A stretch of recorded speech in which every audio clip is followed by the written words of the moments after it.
Well guys, it's that time of year. It's here close to the end of August. Harvest is right around the corner, maybe only about a week away or so. If you've been following us all year long, none of this is going to really be a shock to you. But for those of you that are new, this is going to be like my high school English class. It's going to be a tale of two cities. I think we're going to set some records this year, both on how bad the yield is and how good the yield is in some cases. So stick around, we'll go see what we're going to lose some money on and what we're going to make some money on.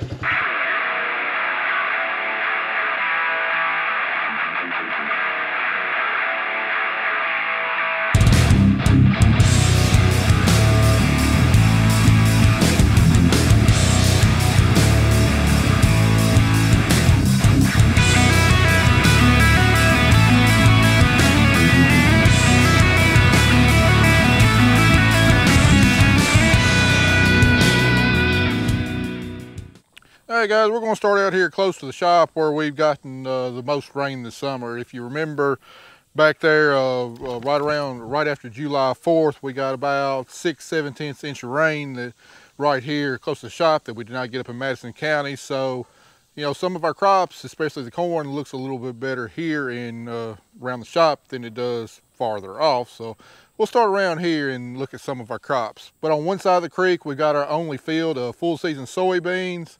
And then we got some of our first planted corn here, so we'll walk out in the corn first. But first I want to show you this culvert that we replaced. You know, I mentioned having the track hoe in the last video, and a few videos before that I showed you, the flood waters coming up out of this creek, and the flood waters were probably 2 to 3 feet above where the ground was, and scoured a lot of that culvert, and then caused this culvert to fail. But see, we got it all dug up and got it replaced. Won't have any problems getting across this with a combine and grain buggy this fall. Now right here we got one of our strongest bottoms here by the shop, so we'll walk on out a pretty good ways. I'm not going to show you right around the edge. I think to get a good picture of what a crop's doing, you really need to walk out in the field to take a look at it. All right, we're a couple hundred feet out in the field, and I'm holding this camera at eye level, about 6 foot tall. You can see we got some really tall corn here. Looks pretty dang good. This looks about like normal corn here. Looking at all the plants, they've all got ears on them. I suspect that this is going to be some pretty good looking corn. But then occasionally we come across, you notice this plant is dead all the way to the top while this plant is still alive. I mean, it's maturing, but it's, it lived, whereas this one died prematurely, and it's got an ear that hung all the way, and it's got an ear that's, hanging down. And then shucking it back.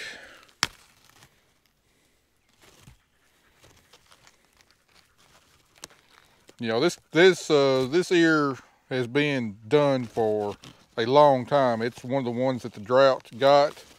Look, I mean, this corn didn't even make it to black layer. Got some really tiny kernels on it. And you see, even though this corn is dry right here, see, it's really not wanting to come off the cob. Just got a real rubbery cob. And this is what happens when corn doesn't get the chance to mature.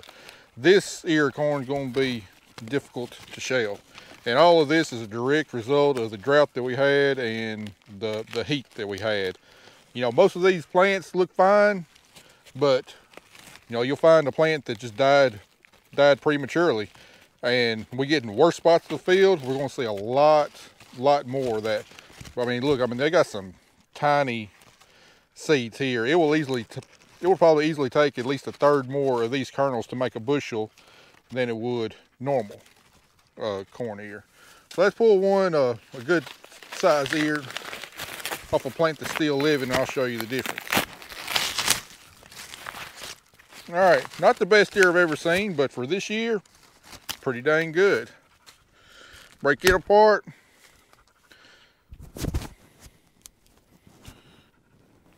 Now this corn hit black layer and it matured normally.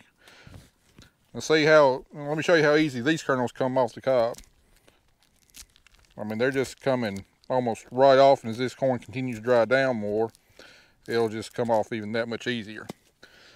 But here's the normal kernels, and here's the drought kernels. And you can see, I mean, there's a big difference in them in size. I'm gonna go down here and measure off 1/1000th of an acre and pull 3 years, and we'll do a yield estimate. So I'm gonna pace off almost 14 feet.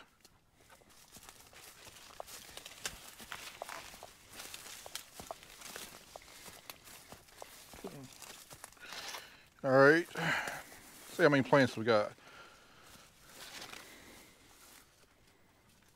1, 2, 3, 4, 5, 6, 7, 8, 9, 10, 11, 12, 13, 14, 15, 16, 17, 18, 19, 20, 21, 22, 23, 24, 25, 26, 27.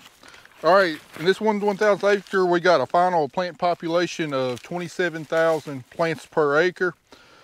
So I'm gonna go off, I'm gonna pull the 8th, the 16th, and the 24th year to give me a pretty random representation of what we got here.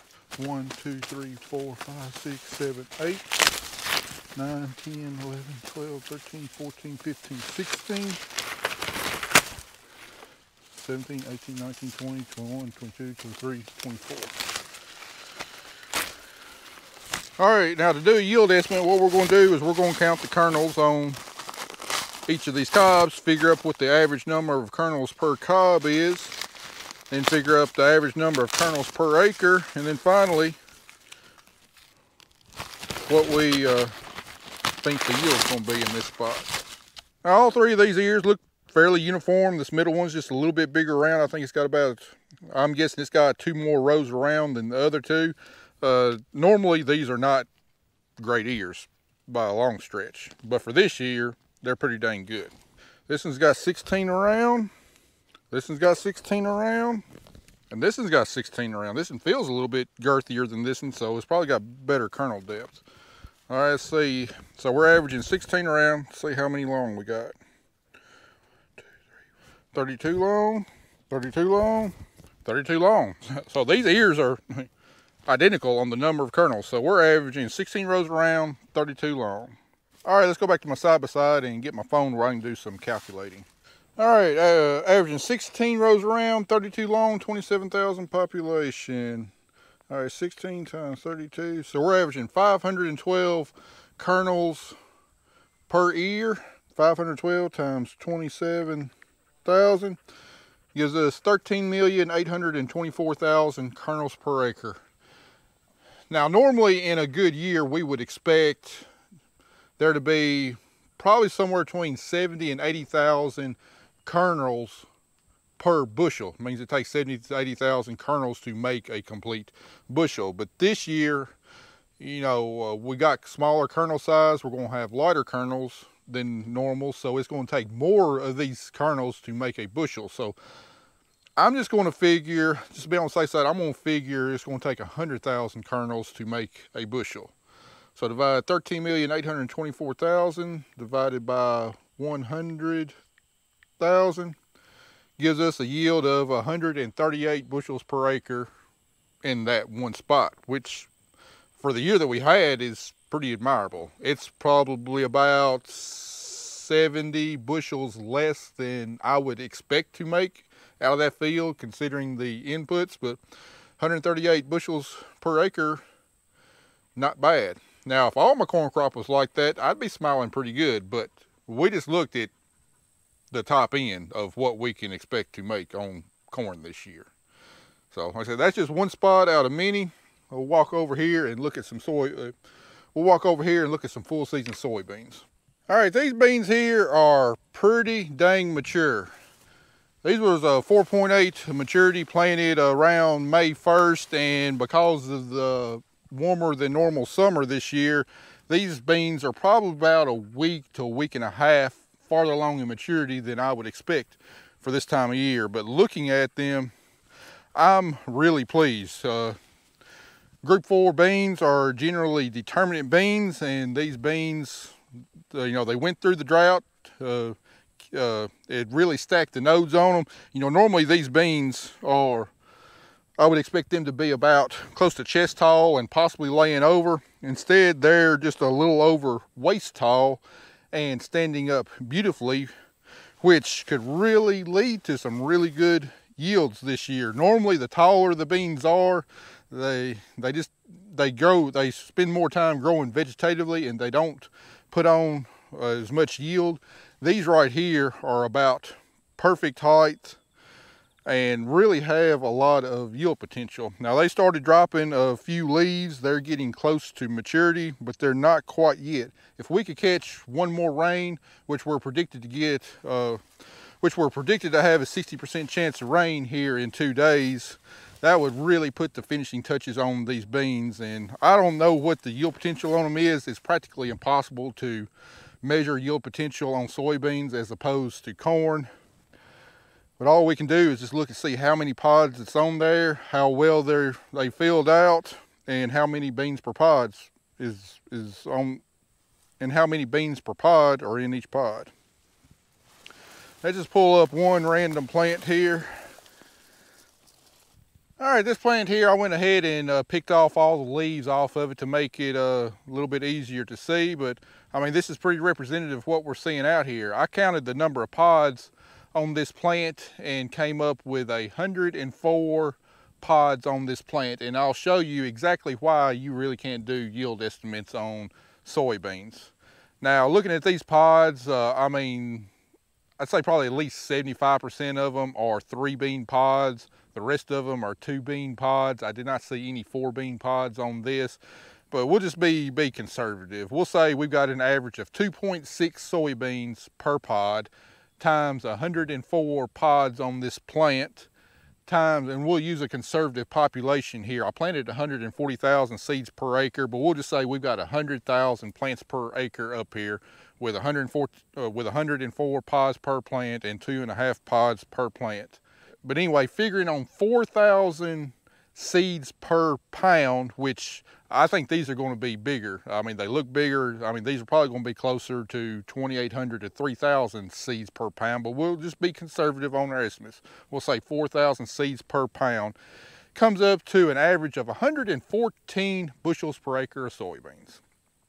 Now, these are not 114 bushels per acre soybeans, not even close, but if you do the math, count the number of seeds, estimate the number of seeds per acre, and estimate the number of seeds per pound, that's what it comes up to. And that's using conservative numbers. If we were using more realistic numbers, we'd probably be somewhere in the 150 bushel per acre range. And I mean, there's no way it's not going to do it. Now, are these beans going to be good? Yeah, I think so. We came in late with a fungicide. We did not spray an insecticide on here. You know, we've probably got, I'm guessing, maybe 20%, 15 to 20% defoliation from insects. But we don't see any disease on here, no frog eye, leaf spot, or anything. So these plants have been healthy their entire life, and you know, I expect some really good yields. Yeah, I'm just going to be conservative and say if these don't average 50 bushels per acre, at least in this field, I would actually be shocked. I mean, I think these are closer, probably somewhere between 60, 70 bushels per acre. They could potentially be higher. Now, when we get up here on the hillside, beans are shorter. They were more affected by drought. They're not going to be quite as good, but I would expect them to be somewhere in the 50 bushel per acre range. So I have no idea what the beans are going to yield. I do know we're definitely going to make a profit on them. They look good. I'm really pleased. I certainly wouldn't have expected these to look like what they do 5 weeks ago. And that just goes to show you why we plant so many different varieties. We plant so many different crops. We really don't worry about what pencils out the most in the wintertime when we're planting our crop mix, because, you know, if corn had been the best on paper and we planted everything in corn, we'd be in for a world of hurt this year. Ultimately, I think we're going to lose money on corn, but on soybeans, didn't pencil out as good, but we're spread our risk around, and soybeans definitely going to pay off this year. All right, out here, I'm not going to do a yield estimate, but I did notice something really neat earlier this year. I wish I'd filmed it then. I didn't. I took some pictures instead, posted it on Facebook. But anyway, where we're at now, we're in our adaptive management plots. And this is where we're doing a long-term test of no-till and cover crops side by side. We've got cover crop plots and no-till plots replicated 4 times each, across this field. Each plot is a 1 planter width, which is 38 feet wide. And really noticed something interesting that y'all might find beneficial. Right here, we're in our no-till plot. As you can see, there's no residue. What little residue you see is from last year's wheat crop and last year's full season soybean crop. And I mean, this corn isn't terrible. This is about what I'd expect to find this year, but you know, we got some small ears. You can tell there's almost no green left in the plants. And you know, this is about what we'd expect. Now we go to our cover crop plot right next to it. Walk over here, out here in the middle.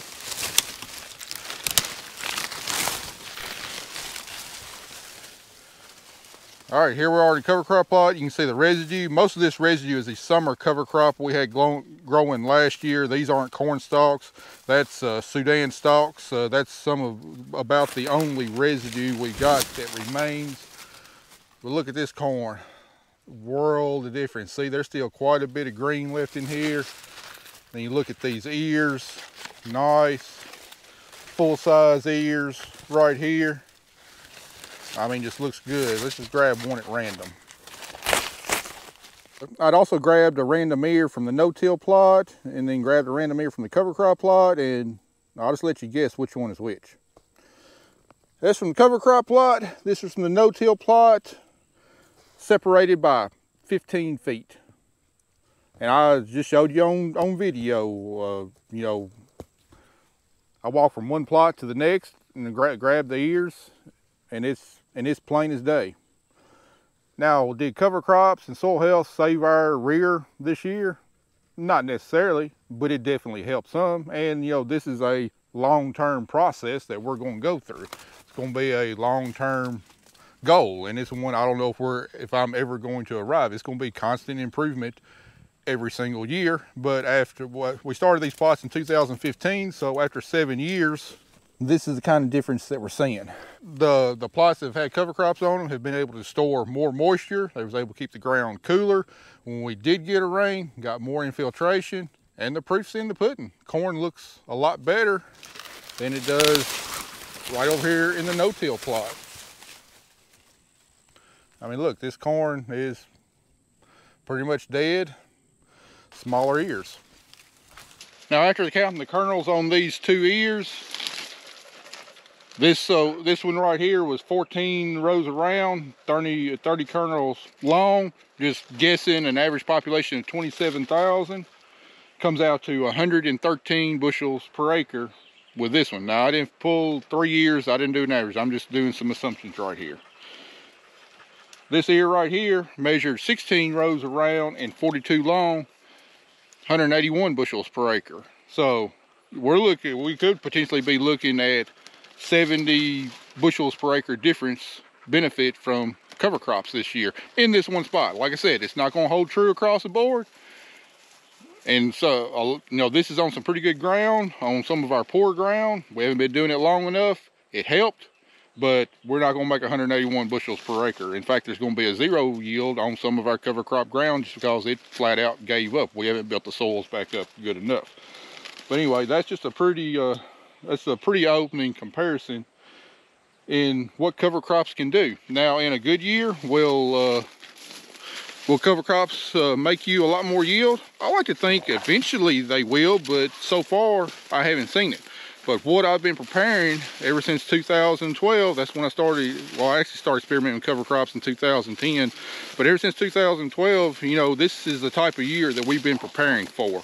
Knowing that the cover crops and soil health, while I do think that they do help on field averages and do, you know, make me yield year in, year out, we get to a year like this year where everything is at risk. I think these cover crops and soil health really going to make my crops shine this year, and you'll see it on some of our other ground that we'll look at later on in this video. All right, this is going to be a real quick stop. I don't want to be accused of just showing you the good and not showing you the less than good, but we're back in our full season beans again, but we're on top of a hill. This is pretty eroded ground. You can see, you know, got good residue here, been cover cropping this for a long time, and these beans are shorter. They're not even up to my waist, and they look like they're a little bit more mature. Some of the leaves starting to yellow. These are not going to be very far away from starting to really turn and get ready.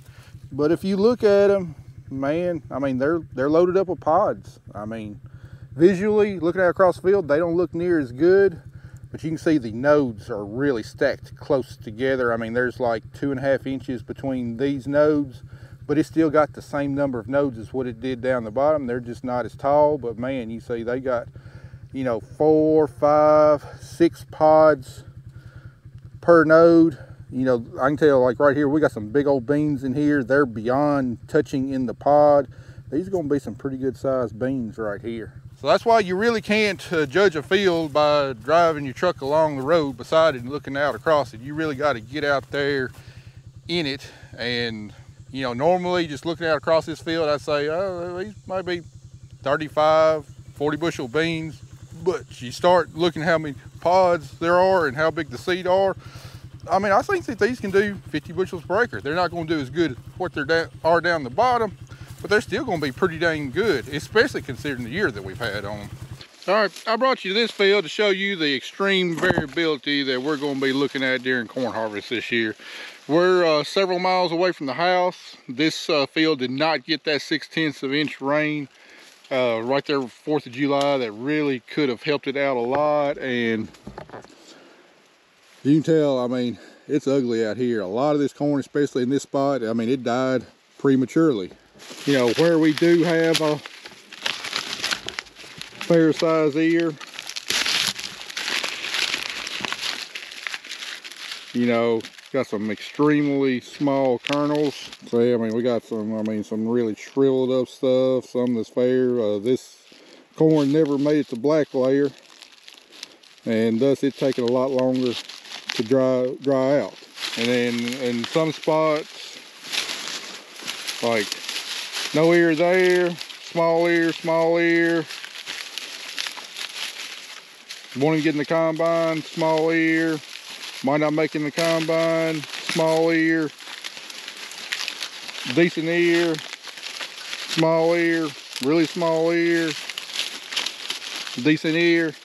You know, while there is grain out here, there's not going to be very much. Let me pull some ears, do a quick yield estimate. All right, that spot in the field had 25,000 population of plants, but out of those 25 plants, there was only 18 harvestable ears. So we got to go with an 18,000 population because the other 7,000 either didn't have an ear or didn't have an ear big enough to get into the corn head. So this is what we're looking at. Pretty pitiful right here. But anyway, these 3 cobs, they averaged 13 rows around and 22.5 kernels long.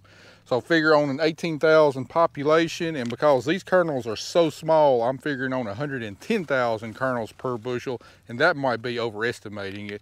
But this yield check right here in this spot came up with 48 bushels per acre. That's actually, based on what I saw in the corn, it's actually a little higher than what I was guessing, but you know, we're looking around 50 bushels per acre on corn. About what a decent soybean yield would be is what we're going to be making on corn in this spot. But that's just one spot in the field. I'm going to take you on down the row about 75 yards and just show you the difference that we see in one field here.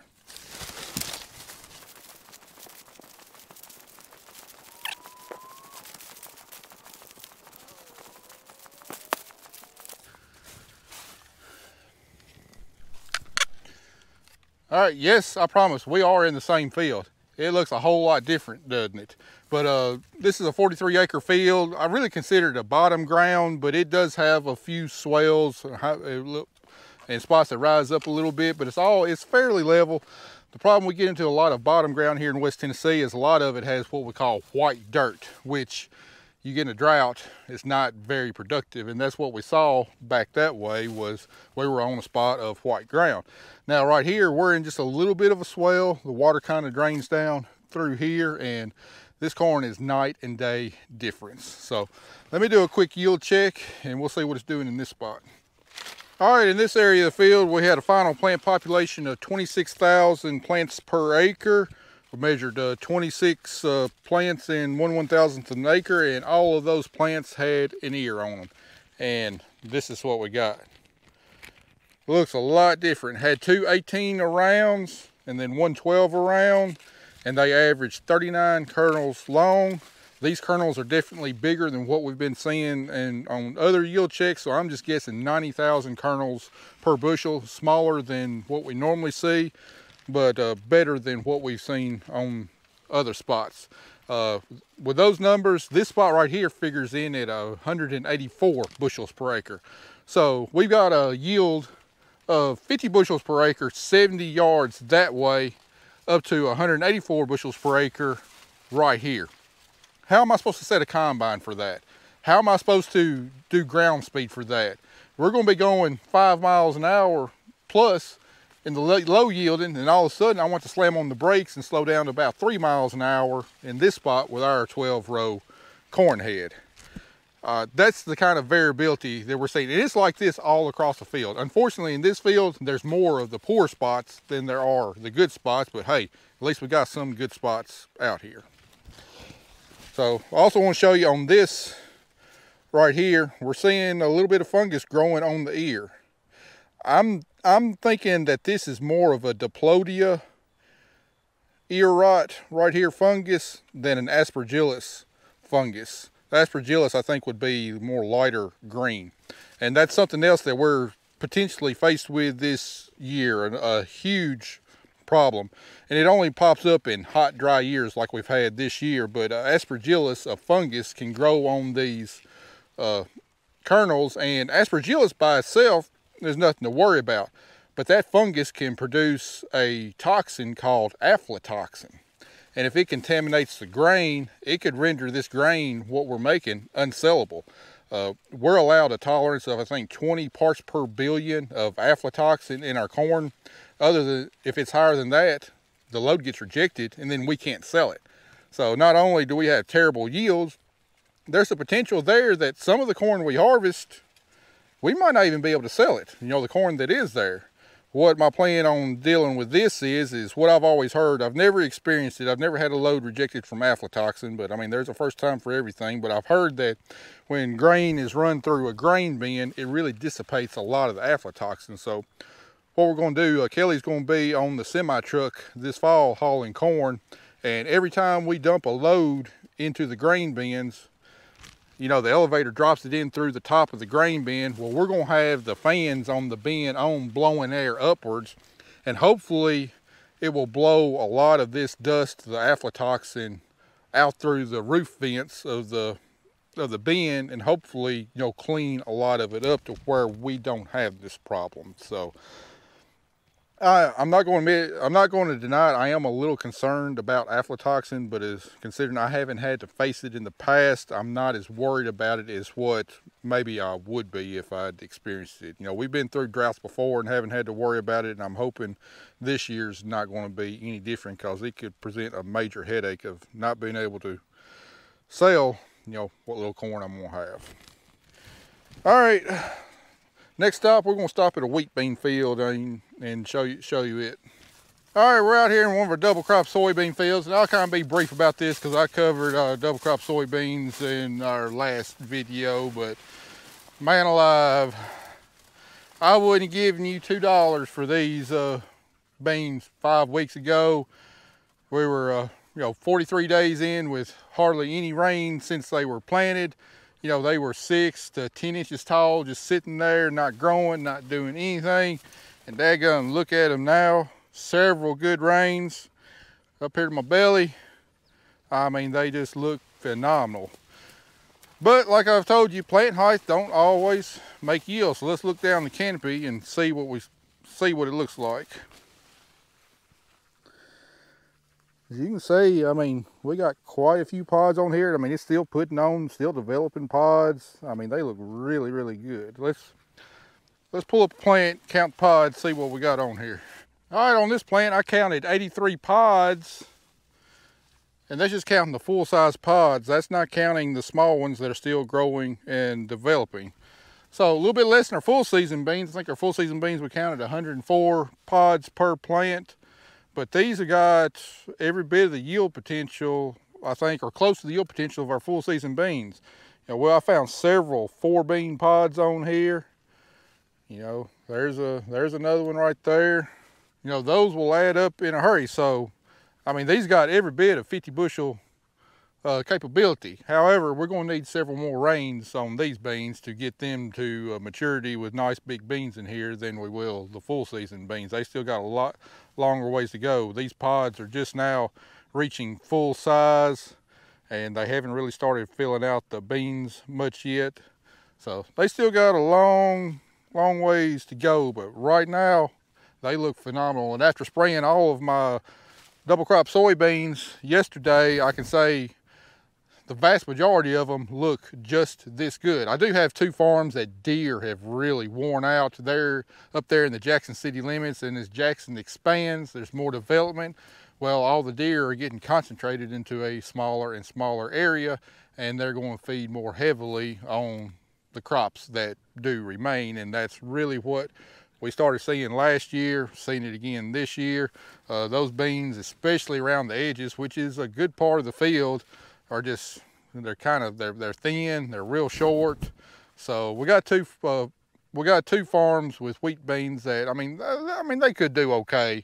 They're not going to be anywhere close to this. And then, like I showed you a video or 2 ago, around the outside edges of a lot of our fields, didn't necessarily have bad deer pressure, but we had bad drought pressure from the tree lines sucking moisture out from the edges of the fields, and we just don't have any beans around the edges of the fields. They just didn't survive. So it's kind of variable from field to field, but that's going to bring the average yield down some. But you get out here in the heart of the field, these some dang good beans.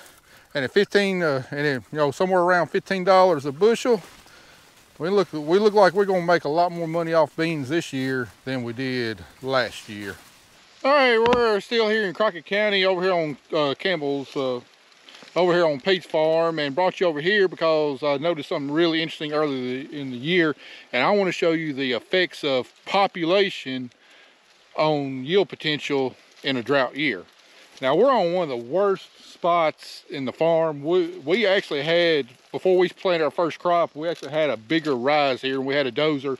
We tried to level it off some. So right here where we're standing, all the topsoil was pretty much scraped off. It wasn't strong to begin with, and then we scraped a lot of the topsoil off and pushed it that way just to try and smooth it and make it where we could plant up over it. So, you know, my yield expectation in this part of the field is next to nothing. I mean, we just got it planted to have something grow on it. What I noticed is we actually going to yield fairly decent in this spot. Now, as you know, we create variable rate planting prescriptions in the winter for our corn that we will then plant in April, and I assign a population to each zone in the field based upon what I think the yield potential is.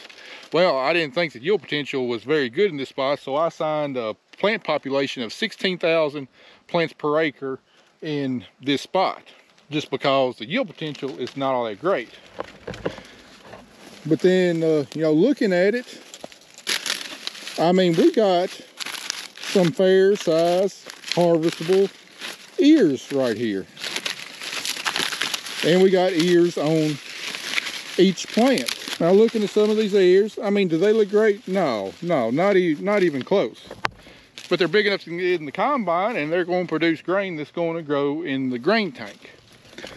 Now, let's walk on down here off this knoll where we pushed some of that topsoil to, and take a look at it. All right, getting down here and then looking at this corn. Well, there's a harvestable ear. No ear on that. No ear on that. Not gonna get that in the combine. No ear on that. No ear on that. No ear on this. No ear on this. No ear on this. No ear on this. Now in this spot, my prescription bumped the population up to 25,000 plants per acre. And in the conditions that we faced this year, that was way too much. It caused a lot of these stalks to be barren. You can tell they're a lot closer together, and there just wasn't enough resources out here for the plant to keep growing and actually reproduce. But in this spot of the field where we had 25,000 plants per acre, we've only got 9 plants that actually have a harvestable ear on them, and they're smaller than the ears up there. So I don't know what that correlates to yield. Might figure it up here in a minute, but it's not going to be good. All right, here's 2 sets of ears that I pulled from the 2 different spots. This is 3 of the 8 ears in the higher population spot on better soil. And then here's 3 of the 16,000 ears out of the lower population spot. Now looking at these, I mean, these ears look a little bit smaller. You can definitely tell the kernels are a whole lot smaller than over here. So on this yield estimate, I figured 100,000 kernels per bushel. And then on this one, I figured 110,000 kernels per bushel. Now on the high population spot, 8 ears off of 25 plants figures out to about 32 bushels per acre. And then over here, these 3 ears, but we figured, you know, we got 16 ears off 16 plants. This comes in at 80 bushels per acre. Now, because of plant population that I planted, the spot in the field that I would expect nothing off of is going to yield me around 60 bushels per acre. But the higher potential spot where I bumped the population up is going to yield 30 bushels less. And what that shows me is that for the year, I got too greedy with my plant population. I was trying to push for higher yields too much. You know, normally in a normal year, the higher your plant population, yields will also go up with it. But when you get too high of a population in a drought year like we got this year, then you start turning into smaller ears or plants that don't have any ears on them because there's just not enough resources in the ground for the plant population that you planted. So what this is going to tell me going forward is it's always going to be better to shoot for a good average, reasonable year in, year out when I'm designing my plant populations, rather than shooting for the highest yield I can get, because you get a year like this year, that higher plant population is going to come back to bite you in the butt. Now what would I be yielding this year if I had lowered my plant population by 2,000 to 3,000 plants across the board? Would I make good corn? No, not even close. But I can about guarantee you I'm going to make better. But I can about guarantee you that I would make better corn than what I'm going to make this year. So not only did I spend more money on high price seed this year on corn, that extra seed that I put out is really becoming detrimental to my yield.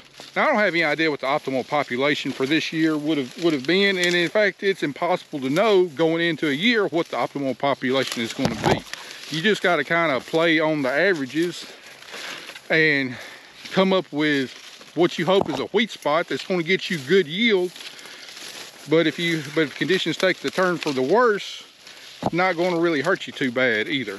But I think if I had lowered my average plant population by 4,000 plants per acre, it would have made a pretty big difference in my final yield. By lowering it that much, if we'd had decent conditions like what we've had the last 8 years, that would have also hurt my yield too, because I could have yielded more in a normal year.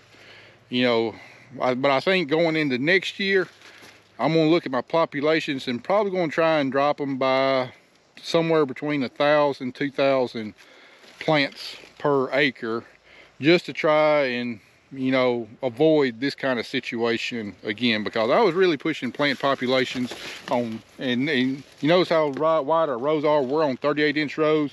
If I was on 30-inch rows, the competition wouldn't have been as severe if I had planted the same population. But if I was on 30-inch rows, I likely would have planted an even higher population, just to try and keep the distance between stalks the same size. But then you walk off that little knob and get down here into some lot decent ground. I mean, the plant population was not too high here, but if it had been a little bit lower, might have had bigger ears. But still, in this spot of the field, we're going to do all right. You know, we're probably looking at, you know, 100+ bushel corn in this one spot. Unfortunately, this 95-acre farm, the majority of it is thin hillside, so Impossible to tell what this final average is going to be, but just like all the rest of my farms, there's going to be some good spots. There's going to be some really, really bad spots. All right, guys, if you've been following us a while, you remember last fall, our cotton crop was absolutely terrible. And a lot of it was due to a storm that came by in late July, really stressed the cotton in this particular area and caused it to chunk a bunch of fruit off. Well, as bad as last year's cotton crop was, this one is shaping up to make the difference from last year and then some. I mean, just wow. That's all I can say is wow. You know, I've covered cotton more than any of the other crops this year. You know, showed you how it responded to the stress of the drought early on, how I thought the cover crops were really benefiting it. And then we finally started getting some rain there in late July, and it has come on like a freight train ever since the last 5 weeks. And we went from having what I thought was going to be a really early cotton crop, probably an easy fall, to it's like we're going to have a late cotton crop again, but it's going to be worth the wait. Anyway, looking at this one plant that I just pulled up randomly and stripped, I mean, look at it. It is good. There's bolls, big fat bolls all the way up and down the plant. Now, normally on each one of these fruiting branches here, you know, normally we see 1 to 2 bolls per branch with, you know, if you average close to 2 going all the way at the plant, I mean, that's some really good cotton. Now, looking at this one, we've got 2 to 3 bolls per fruiting branch. Look at this branch right there. You got 3 fat bolls on there. We got 2 on there. 1 got kicked off. This one we got 2, 2, 3, 2 there, 2 there, 2 there. So we're averaging over 2 bolls per fruiting branch. And I mean, that's phenomenal. And this is just one plant. There's a lot of other plants out here. I've seen 4 bolls on a branch. Now the key is going to be, for this to be really, truly outstanding cotton, is, well, we're going to have the weather to mature it out, because some of these are still a long ways from maturing out. Especially like up here at the very top of the plant. You know, we need about 800 DD60s, which is a heat unit for cotton, to mature this boll out right here. And with an average high of 90 degrees during the day and 70 degrees at night, which is about typical for this time of year, you're looking about 40 days is what it takes for that boll to mature out. So we're going to have, we've had a hot August, we're going to have a warm September and a warm first half of October to get these top fruiting positions matured out. But even if they don't, I mean, we got some awesome cotton. You know, just look here, look at that cluster of bolls right there. I mean, now this is a kind of a stovepipe variety of cotton. It puts a lot of bolls closer to the main stalk. But man alive, I truly believe cotton is going to be the crop that's going to carry us strong into 2023. It's going to make up for the piss poor corn crop we're going to have, and then some. Now there's some fruit right here towards the top of the plant that's just now blooming. And with it being, I think it's August 28th today, you know, what's blooming right now, I mean, it's got very, very little chance of contributing to a harvestable boll. There's simply just not going to be enough time to mature it out. But still, I mean, for as good as it looks now, this cotton's still got a long ways to go. There's a lot of stuff that could happen to it that could be bad. If we have a cool September and October, that's definitely going to drive yields down, because this uppermost fruit that we need to really get the maximum yields, it's just not going to mature out, likely won't open. If it can't open, then we won't be able to pick it. If it does open, we can pick it, but the fiber's light and immature, really not going to contribute to yield. So we're still going to need a few more rains, and we're going to need some warm weather. We could also have a hurricane come up here that lays all of our cotton over, or cotton could start opening up, probably start opening up here in 2 weeks or so. If we have a hurricane come up here in late September, first part of October, cause a lot of these bottom bolls to rot, especially ones that have already cracked open. And then, you know, we could have an early frost. You know, the average frost date around here technically is around October 15th. Here lately, we haven't been seeing it until later on in October, but if we were to have just a brief cold snap, one cold night, come in early October, you know, before we defoliate, it'd keep a lot of these bolls from even opening up. And well, if they don't open up, can't put them in the basket on the picker.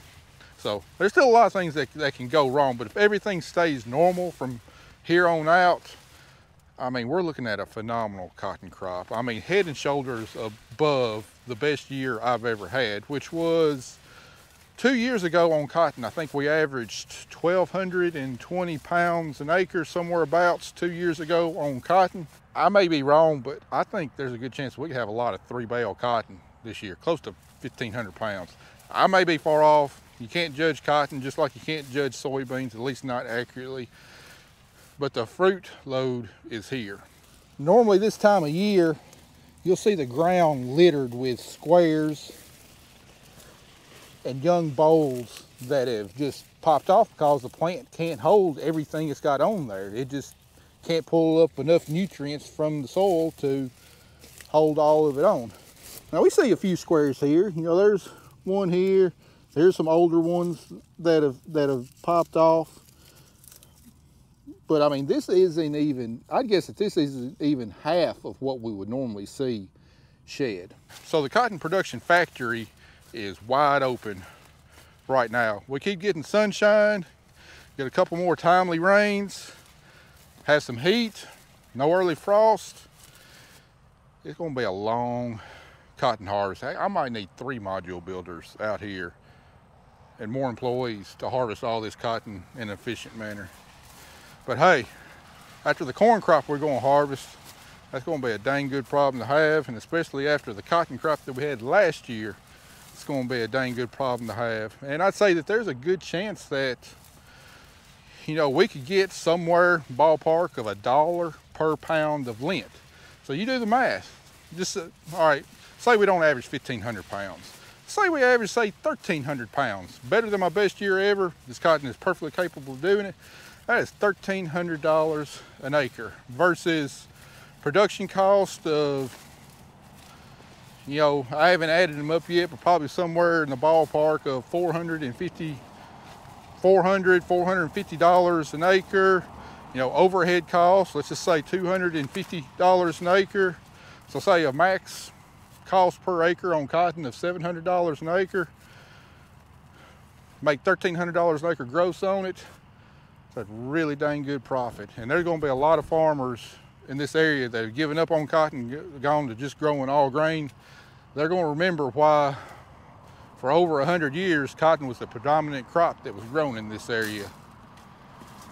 For as poor as the corn crop's going to be, I think the cotton crop is going to be really awesome. Now, not all of everybody's cotton is in the same boat. Our cotton was planted a little bit later than a lot of other people. Other people started first part of May planting cotton, and if you remember, my tractor was broke down. Had good planting conditions, but I couldn't get in and plant cotton until later on. Well, that cotton was old enough and it suffered through enough of the drought that it basically stopped growing. It had kind of gone completely into reproductive mode by the time we finally got that rain, and by that time that cotton was just old enough it couldn't really shift gears and go back into vegetative growth again, stacking more notes. And it still should be some decent cotton, but it's not going to have the yield potential of this. So while I was all up in arms and really angry and ill in May because I didn't have a tractor to plant cotton when we had awesome planting conditions, that one thing going wrong with my tractor could have led to us making the best cotton crop ever. I mean, it's funny how God works like that. Just take a moment, look back in the past and see how things that really seemed bad at the time really was a blessing in disguise without even realizing it. Oh, another pigweed. God, these things just will not go away.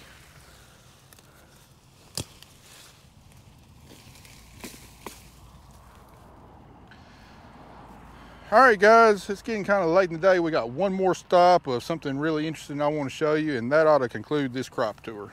All right, our last stop is back out in the cornfield again, because I saw something really neat that that could visually show you just how important variety selection is when choosing your varieties before you plant them. We're out here on a 110-acre farm. This should be some of my best ground. We're all the way up in Madison County, but this farm got the least amount of rain out of any of my other farms. Certainly didn't catch any of that July 4th rain, and it just flat burned up. But because this ground is so good, we're here in a pretty big bottom. You know, I planted a racehorse variety, and I planted it at a pretty high population. But if you remember back from planting, on a lot of my ground where I was able to, I had 2 different varieties in the planter. On about 25% of my units, 3 out of the 12, I planted a refuge variety to help, you know, prevent resistance from to help prevent pests from developing resistance to the Bt trait that is in a lot of corn, giving them something that didn't have the toxin in it to feed on, so they would still breed but not develop resistance. Whereas if your whole field is planted to the Bt technology, over time those insects can develop resistance to the trait. So we planted a refuge on 25% of my units all across the farm. And the other variety I had in there on 75% of my units was, a top yielder from Pioneer. Really done good for me in the past, and really expected big things out of it. Well, the problem with racehorse varieties that really have big yield is when they get into stress conditions, a lot of times they don't have the guts to be able to deal with those stress conditions, whereas a lower yielding variety is maybe more of a defensive variety, and it can better deal with the stress, and that's exactly what we've seen this year. Now that Pioneer 1847 variety, it's on this row and the next row, and I think the row after that. But you look through here, where's the ears at? There's one. You know, there's just not many ears on here. Now looking on the adjacent row, this is Pioneer 1870. They're both 118-day corns, but this 1870 was my refuge, and it's got completely different characteristics than the 1847 does. You know, it's not quite as high of a yielder, but it's more of a fixed ear type, and it's got better defensive properties. And what we're seeing is that every stalk pretty much has a harvestable ear on it, as opposed to this one over here that doesn't. And how I was able to tell the difference between the different varieties is I was able to look at ear placement. And you look here at the ear placement, it's going to be a little bit lower than this variety over here. So this variety here typically places its ear a little bit higher than the stalk. That and the fact that pretty much every stalk had an ear on it. Now looking over next to here, we should be back into 1847, the non-refuge. And there's an ear, you know, there's an ear, there's an ear, no ear, no ear, no ear. Might not get in the combine. So while farmers normally don't much care about planting the refuge because it leaves them at risk of pests damaging the kernels, in this case, having this refuge on 25% of my acres on this farm is going to actually lead to higher yield. Now I've already pulled some ears from both varieties, and I'll show you the comparison. Out of the 27,000 plants per acre, I counted 27 and 1/1000th of an acre. We had 9 harvestable ears off those 27 plants. Here's 3 of them right here. Now the same 27,000 population of the 1870, the refuge corn, I pulled 3 ears off of there, but every stalk had an ear on it.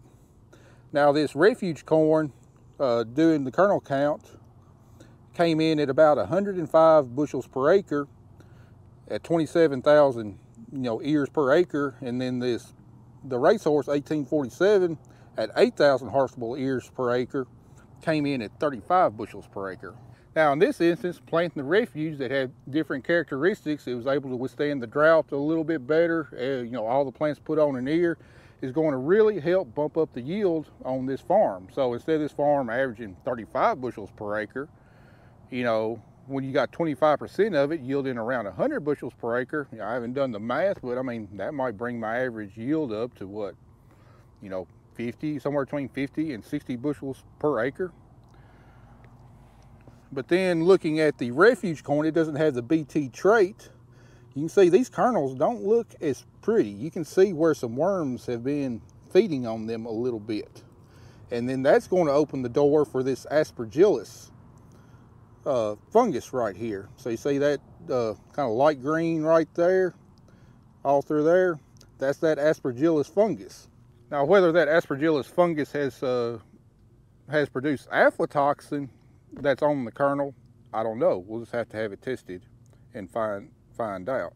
But anyway, I just thought that that was a really neat, showing you the difference between one variety and another, and how in this situation we actually lucked out by planting a refuge variety, whereas if this whole farm had been in that one racehorse variety, it'd really fallen flat on its face. But since we got the refuge in there, so that was a little bit more drought tolerant, you know, we're gonna make a little bit better yield.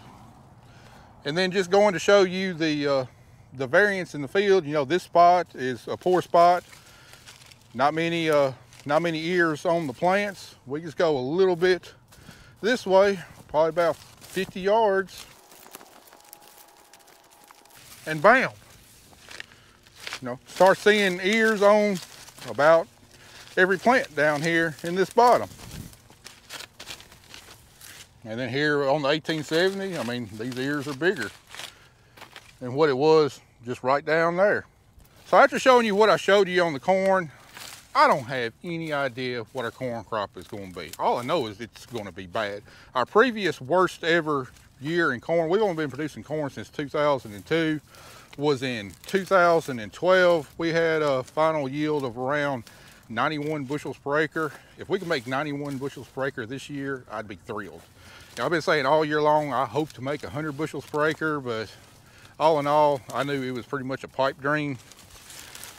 You know, we really need to average, you know, about 76 bushels an acre to fill the contracts that I've already got contracted. Otherwise, I'm gonna have to be looking at a double whammy of not only having low corn yield, but also having to buy out of some corn tracts, which will cost even more money. So we really need that 76 bushels per acre average to cover our contracts. But realistically, after seeing our corn, you know, we've got some decent spots out in here, but the bad spots, I think, are going to far outweigh the decent spots. You know, I don't know. It wouldn't surprise me to wind up with an average somewhere between 50 and 70 bushels an acre overall on the entire corn crop. I got some spots out here that are worse than this. It's going to be almost a zero yield in some spots on this farm. So, and then about 1,100 acres. You know, about two-thirds of our acres is looking either good or just really, really exceptional. So overall, I don't think we're going to have any problem making a profit this year. Just really hate it for the corn crop, really hate for one crop to fail. But again, that's why we plant all these different crops, to spread your risk around. There's a lot of years that one crop may fail, but then if you got other crops, conditions might change or might be more favorable to that crop, and it really spreads your risk around, and you can make a profit on those and stay in the game for another year, which is what it looks like going to be happening this year. Well, anyway, guys, that concludes our crop tour for this year. Next step, going to be harvest. Hope you enjoyed this tour. At least I hope you enjoyed it more than I did. And hopefully you were able to learn a few things, especially if you're a farmer. Maybe some stuff I've learned this year, maybe you can take away and apply to your farm next year to hopefully lower your risk or increase your profitability, or best cases both. So anyway, with the conclusion of this video, definitely going to be a crop insurance year on corn, and that's going to tie in real nicely with what my next video is planned to be, and that's going to be all about explaining how crop insurance works. So anyway, guys, I appreciate y'all watching. We'll be back with another one soon.